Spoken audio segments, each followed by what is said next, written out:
level, soul is the self. I, the self, this is the soul. Right? From that point of view, you can say that soul exists. From that point of view.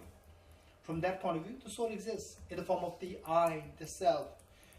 Oftentimes, even great scholars, some scholars, they said in Buddhism there is no self. This is totally wrong. This is a total misconception, right?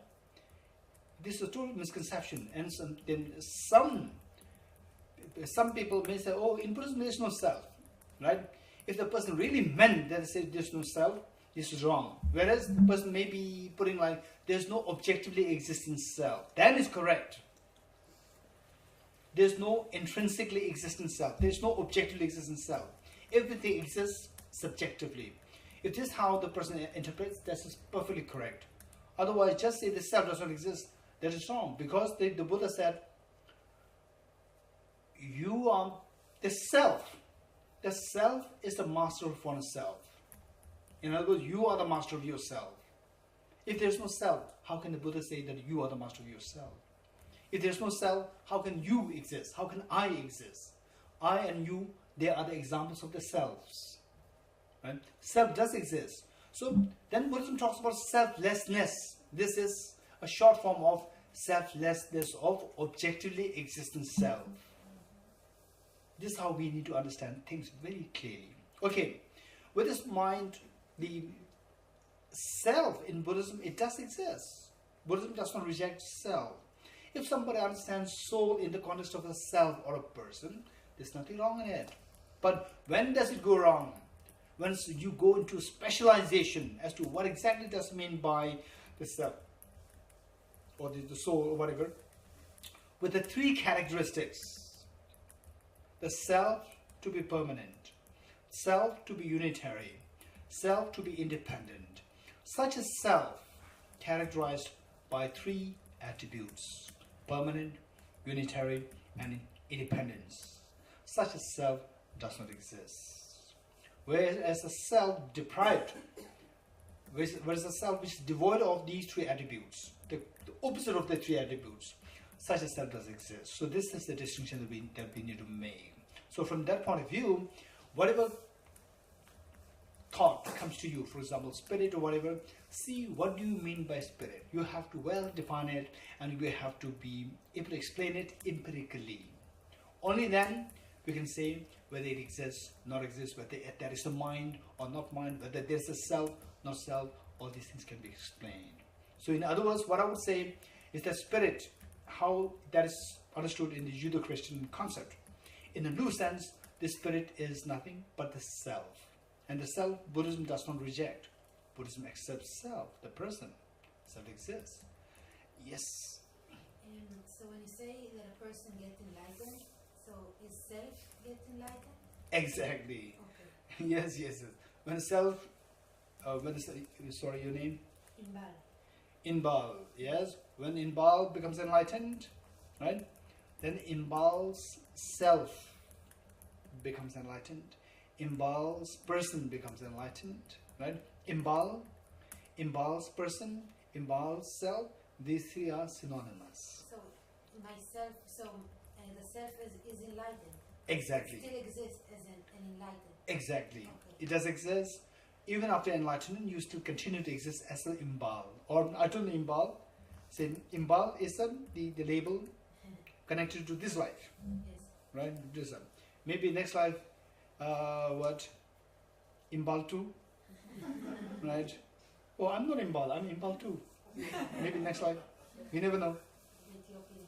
Yeah? Or Ethiopian or something else. Never mind.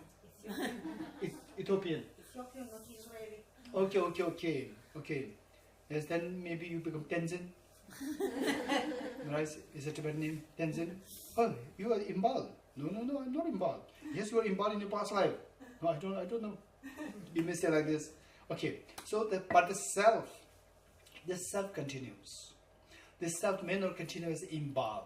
It may not continue as Tenzin, but the self continues. This this continues. You getting it?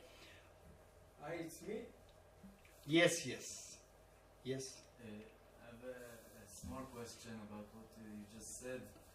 That in my idea so far, enlightened being is omnipresent, always present. I mean, without effort, effortless presence.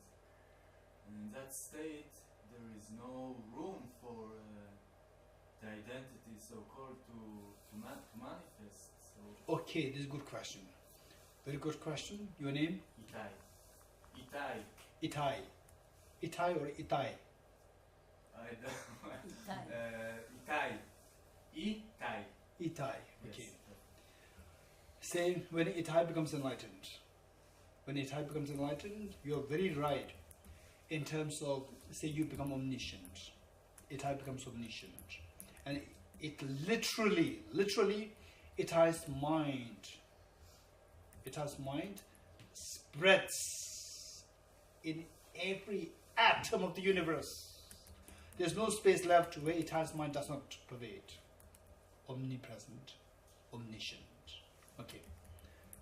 But it is like saying okay, say there's one radiator here, which radiates light, right? And this radiator is so powerful, it radiates light everywhere, right? And there's another radiator that also radiates radiation everywhere, right? Which of the two radiators radiate everywhere? A or B? Both. How can both? Because A radiates everywhere, so now there's no space left for B to go. It doesn't matter. They overlap, right?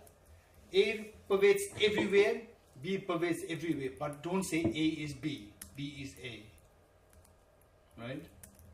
Likewise, when Itai becomes enlightened, Itai pervades everywhere. And whereas Inbal becomes enlightened, Inbal pervades everywhere. Don't say Inbal is Itai, Itai is Inbal, right? Omnipresent Inbal exists, omnipresent Itai exists. You getting it? Okay, this is how we understand it. Now, in any way we have to finish this part, right? Okay, now we are doing what? With this mind, as I said earlier, we really need to work on this to see that there's a mind and meditation on the mind. There is one special meditation with the mind as the object of a meditation. With the mind as the object of meditation. Just observe your mind. Don't observe your brain. Observe your mind. Such a meditation is there. This meditation is so powerful, right? With all these things, and then finally, the mind. Just for your information, the mind takes, generally speaking, two forms. One very gross form, and other one subtle form. As the mind assumes gross form, it is heavily dependent on physical body. As the mind becomes subtler, it becomes independent of the physical body. Don't forget this. What the neuroscientists, they explain about the mind is all the gross mind, dependent on the external body. As the mind becomes more and more independent, as the mind becomes more and more subtle, it becomes more and more independent of the brain. And there are certain activities where the mind becomes subtler. There are activities which the mind can do very fluidly, independent of the brain or independent of the body, right? Okay, for example, one analogy that I like to give you here is that, say you are world number one, the gymnast. You are world number one gymnast with such a flexible body, very flexible body, and then you are put in a spacesuit, a very bulky spacesuit, right? Then if I ask you to display your gymnastic skills, can you display fully? You cannot. The spacesuit is so bulky that you can hardly carry it, let alone you performing your gymnastic skills. It does not mean that you have forgotten your gymnastic skills. Simply because you are trapped in this body, in this bulky spacesuit, that you cannot display the skills fully.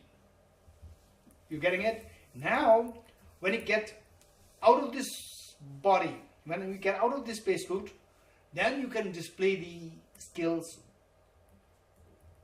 so precisely, right? So nicely. So therefore, you with such a skill is your mind. The very bulky spacesuit is the body, is the analogy for the body. So this is the relation between body and the mind. Simply because you in the spacesuit behave so slowly does not mean that your mind is very slow. It's simply because of the spacesuit, which is so bulky, that made you to act according to the spacesuit, right? So you are heavily dependent on this spacesuit. How you behave heavily depends on this spacesuit. You cannot display as much as you like. Now, if you want to display very differently from how when you are in the spacesuit, come out of the spacesuit, right? Then you can display your skills so profoundly. Okay, so that is, as the mind becomes subtler, it becomes more and more independent of the brain. As it becomes more and more independent of the physical brain, then it can display incredibly unique qualities of the mind. Okay, this is one thing that we need to keep in mind. And these, through meditation, what I mentioned as the meditation on the nature of the mind, through meditation, we see that these subtle minds can be activated, and then you can literally even come out of the body. Literally, your mind can come out of the body, because the mind has become so independent of the body. It can come out and display such things there. And of course, the great practitioners in the 11th century, there were these great practitioners who displayed these qualities. For example, Geshe teacher, Geshe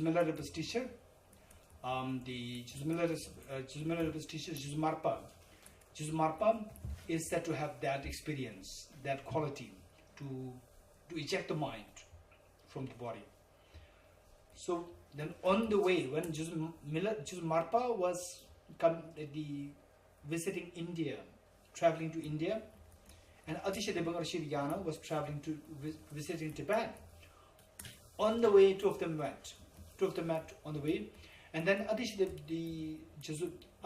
Devangara heard so many things about Geshe Marpa's powers, miracle powers, and Geshe Marpa heard so many things about Atisha Devangara's scholarship and the greatness of Atisha Devangara Shirigana. Two of them met. Then Geshe Marpa paid respect, paid obeisance to Atisha Devangara Shirigana. Then Atisha Devangara Shirigana likewise made the request to the Geshe Marpa. The great Marpa, I heard that you have this power to eject your consciousness, to eject your mind from the body. Can you please display this for me? Geshe Marpa, usually he doesn't do that, because this is not something like a small children's game. He doesn't do that. He said that usually I don't do that, but because you are such a respected teacher, I have to comply with your request. So then he asked his students, Geshe Marpa asked his students to look for a fresh corpse, dead body. And then they could not find the dead body of a human being. They found a dead body of a sheep, and it was brought. Then Geshe Marpa said, okay, I will briefly eject my consciousness mind into the sheep's body. Then he went into samadhi, deep samadhi, where the mind becomes so subtle, and then it was ejected out of the body. Then this entered into the sheep, and the sheep stood up, and Geshe Marpa's body just collapsed. And the sheep stood up, and the sheep started to dance in front of Atisha Devangara Shirigana. And Atisha, it was said that Atisha Devangara Shirigana, he laughed only 3 times in his life. This was one time when he saw a sheep dancing in front of him. He started to laugh. He could not control his laughter. Okay, then the sheep collapsed, and Geshe Marpa came alive. And Geshe Marpa said that, now I could feel my mind a little dull, because the animal's body, the mind cannot act so as much as you like you are trapped in a space suit. You cannot display as flexibly as you want. Okay, so these are the things that we need to know. With that in mind, now going back, the 7-point cause effect. What is that method? The two methods to generate Bodhicitta. What is the first one? Sevenfold cause effect method. Okay. Sevenfold cause effect method. Now, with the preliminary equanimity, now the actual 7-point. What is the first one? Marche. Remembering everyone as one's mothers. Okay.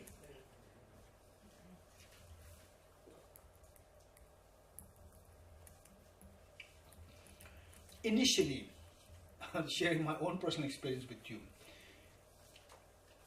I don't know, I was born very skeptic. I was born very skeptic, but fortunately I don't reject things easily.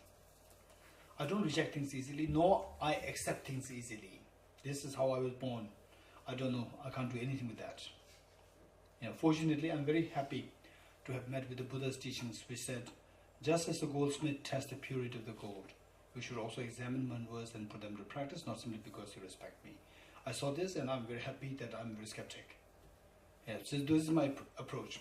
So with this, when I was meditating on this, initially when I was exposed to this sevenfold cause effect method practice, I was doing this practice very sincerely. But I was not at all convinced. So a very smooth flow of the meditation was not coming. It was just forcing myself.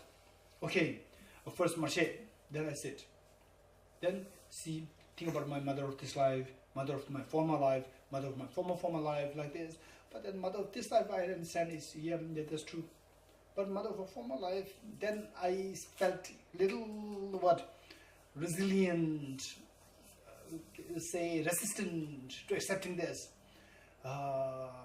But then without doing this, then I was not general Bodhicitta. I like Bodhicitta. Bodhicitta is so beautiful. Right? So I forced myself doing this. And then after meeting with Brahmana Vartika chapter 2, and then reflecting more, not just the text plus reflecting more on this point, the subtle mind, the gross mind, more comprehensive, slowly. Now, for me, doing this meditation, there's no problem. Just morning, before I came for the morning session here, I already did this part of the meditation, the sevenfold. There's no problem, right? So it'll take time, but but is very, very important, very, very important. Okay, so with this in mind, so the first one is marche, remembering all beings as having been one's mothers. One, you think about this mother of this life. Mother of this life, of course, she has been so kind. She is mother of your this life. The same person, and the fact that how we meet each other, is all because of the karmic connection. And again, now, on the basis of the rebirth concept, now the concept of karma that overlaps, meaning it is to be explained. It becomes a little more intricate. It is piled on top of the rebirth concept, the karma concept. Once the rebirth concept becomes easy, then the karma concept becomes automatically easy. Without the inclusion of the karma concept, so many things remain unexplained. Scientifically, we cannot explain, and anything you try to account for, many of the phenomena, you will only end up in internal contradictions. Only when you introduce the karmic concept, law of karma, then things become so clear and explained so well without any contradiction. Otherwise, Big Bang Theory. What is happening today is because of this, that, and so forth. And then say the dinosaurs, millions of years ago, which existed, now disappeared, extinct. Now is extinct. What made it extinct? Well, because the planet Earth is constantly undergoing change, and different life forms, different weather conditions, climatic conditions, so forth. So why these things happen? Oh, it's because, say 1 billion years ago it was like this. Why it was like this at that point? Oh, because 15 billion years ago the initial Big Bang started 15 billion years ago, right? So you go back in time. Then, what triggered the initial Big Bang? Right? What triggered the initial Big Bang? The physicist will say that because the energy there, which is also referred to as the singularity, this energy is so dense. This energy is so dense that it cannot contain itself, and it exploded. And who knows? Who is that agent who knows that now I can't bear the energy anymore? I have to explode. Who knows it? Right? Who knows that? This is the question. So there, then you would end up saying it's a random thing. Random thing. The moment you posted some agent, again there are so many other contradictions coming. So many contradictions happening. And then the fact that the Big Bang, some sort of Big Bang happened, this is something which we can infer. Infer. Now the next question, single Big Bang, multiple Big Bang. If they go for multiple Big Bang, it's easier to explain. If they go for the single Big Bang, so many contradictions. Therefore, number of physicists, they prefer to go for the believing in the multiple Big Bang. For the multiple Big Bang, same question arises. What makes the big explosion, Big Bang? And then what makes the big crunch? What makes the Big Bang? Who's operating on this? And if you posit an external agent, so many internal contradictions come about, which becomes even more chaotic. Whereas if you include the law of karma, it becomes so easily explained, no contradiction at all. Okay, so with these things, the fact that we are together, right? The fact that this person was my mother, this was all because of the karmic connection. Now with this, we see the karmic connection means not only we meet with in this life, we met in one of the former lives as well. If you go back like this, then the same woman who was my mother was not just my mother for one lifetime. Innumerable times she had been my mother's. Now, immediate former life, again I was born from someone. Again I had a mother and father. Again the previous. You go back in time. You can go ad infinitum. So there we see that how many mothers, innumerable mothers. Where are all these mothers? If you think very seriously, where are all these mothers? None other than the people who you are seeing around, the beings who you are seeing around, say the animals who you are seeing around. These are the beings who have been your mothers. Some visitors.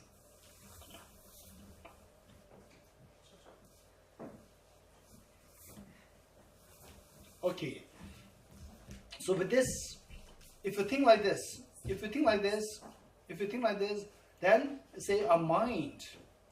The beautiful thing about everything that exists in the universe, the most beautiful thing about everything that exists in this universe is that everything is dependently originated. This gives such a hope in us. Everything is dependently originated. Which means that our thinking then, oh, rebirth, no, it is not coming to me so fluidly, so easily. The fact that my mind cannot accept this concept so easily is also because of dependent origination. By dependence on so many other factors, my mind becomes rigid, not being able to accept it easily. So these factors, if you remove these factors, then the mind automatically changes to accept it more easily, with the rational reasonings intact, right? So that way, we see that the more you study like this, the more you study these concepts. For example, your name? Ina. Okay, say amongst those who took part in the earlier Bodhicitta retreats, like Ina, Leon. Leon, right? Same. And Gila also, and then Tomar, Rensker. So there, who took part in those, even though you did not understand anything last time, now attending for the second time, things become so easy. Yes, no? Better. Yes. Yes, yes. Little bit. Okay. First, let me continue with this. It becomes easier. So likewise, so just the fact that I'm unable to accept this concept so well at this point is also dependent originated. By dependence on other factors, it makes me not easily understand this concept, or it makes me not easily, easily acceptable, right? Now, if you change the factors, particularly the change factors in terms of not being habituated in this concept. The more you habituate in this concept, these earlier factors which inhibited you from understanding this, these factors are removed, and then your understanding automatically, slowly comes in. So this is so important. The fact that things are dependent originated. So this is a fact which gives us a hope that we can become so expert in all this knowledge, and not only expert, your emotional states can easily be affected, can be changed, can be manipulated on the basis of this understanding. Okay, question? I heard the lecture of the Dalai Lama, and I'm speaking now about the independent originator that you spoke, right? Okay, keep in mind, dependent origination, the more extensive discussion is going to be on the third phase of the retreat. So here we can go in length, and then we will never finish Bodhicitta retreat. Keep this in mind, right? I had in this lecture that Are you coming for the third phase of the retreat? yes. Then you can reserve it there. Okay. If it is precisely with dependent originated. Okay. Okay, So that's to better. keep this question or to No. Wait, that's better. Otherwise, we will never finish this. Because there are so many important topics to discuss. The moment you go into dependent origination, then you can never feel satiated. It'll keep going like this, right? Okay, anyway, just ask the question. Because I know you are still not happy. I had a lecture of the Dalai Lama, and he spoke about what we discussed before about the Big Bang. And the question was, what's the origin of it, from where it comes? And his answer was from another universe. Okay, so I will not comment on this. At the most, what I will say, okay, I just want to add, I heard in his audience the Dalai Lama saying, he was asked, don't you think that the world started with the Big Bang? He said, of course, but there were many other Big Bang before that. so this is known as multiple Big Bangs, which I said earlier. Multiple Big Bangs. And then, so now it is going into how the universe is evolved. How the universe evolves. So this is the question. So this is what is known as the state of formation of the universe. A part of the universe, not the entire universe. A part of the universe, Milky Way galaxy, for example. State of creation or state of formation, then the state of abiding, then the state of disintegration, then the state of vacuity. Then from the state of vacuity, again the next formation, starting from the Big Bang. Again abiding, again disintegration, again vacuity. Again the next Big Bang, formation, abiding, disintegration, and vacuity. This is a process, which means that, for example, say, where did you come from? I came from yesterday's Dorji, right? This world, where did it come from? Initial, it came from the yesterday's or the earlier world system. It's a continuum from another world system. It does not mean that there's a world system in the east and the west was created because of this. This is not a connotation. It's a continuum. It's not two different streams. But the universe, we need to know of that in terms of the visible universe and the non-visible universe. Meaning, what we could see, the universe we're talking about is only the visible universe. Science, in fact, the light from further away, the world systems, even yet to reach to the eyes of the human beings on the earth. They are still traveling on the way. So for those parts of the universe we cannot see. Even through telescope we cannot see them.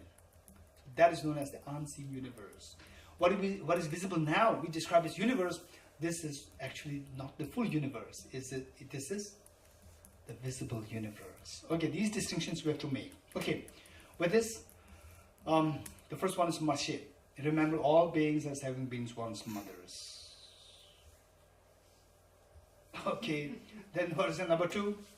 Remembering their kindness. Deep break. We'll come back at